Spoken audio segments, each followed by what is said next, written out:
વડોદરા શહેરમાં delivery boy LPG gas ચોરી કરી ગ્રાહકો સાથે છેતરપિંડી કરતા રંગે હાથે ઝડપાયો। વડોદરા શહેરના જવાહરનગર વિસ્તારમાં એલપીજી ગેસ ચોરી કરી ગ્રાહકો સાથે છેતરપિંડી કરતા એક શખ્સને પોલીસે રંગે હાથે ઝડપી પાડ્યો છે। આ કાર્યવાહી એસઓજી અને સ્થાનિક પોલીસના સંયુક્ત ઓપરેશન દ્વારા કરવામાં આવી હતી।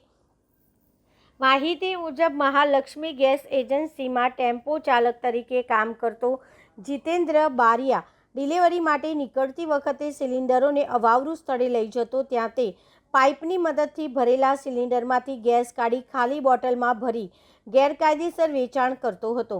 એસઓજીને મળેલી બાતમીના આધારે દરોડા પાડી આરોપીને સ્થળ પરથી જ ઝડપી લેવાયો હતો। પોલીસે ઘટના સ્થળેથી ચોરી કરેલી 3 એલપીજી બોટલ, ડિલિવરી માટે 37 સિલિન્ડર તેમજ ટેમ્પો સહિતનો મુદ્દામાલ કબજે કર્યો છે। પોલીસે આરોપી વિરુદ્ધ આવશ્યક ચીજવસ્તુ અધિનિયમ હેઠળ ગુનો નોંધી વધુ તપાસ હાથ ધરી છે। આ ઘટનાના કારણે ગ્રાહકોની સુરક્ષા અને તોલમાપ પ્રત્યે ગંભીર પ્રશ્નો ઊભા થયા છે। સાથે જ પોલીસ હવે આ ગેરકાયદેસર પ્રવૃત્તિમાં એજન્સીના અન્ય કોઈ લોકો સંડોવાયેલા છે કે નહીં તેની પણ તપાસ કરી રહી છે।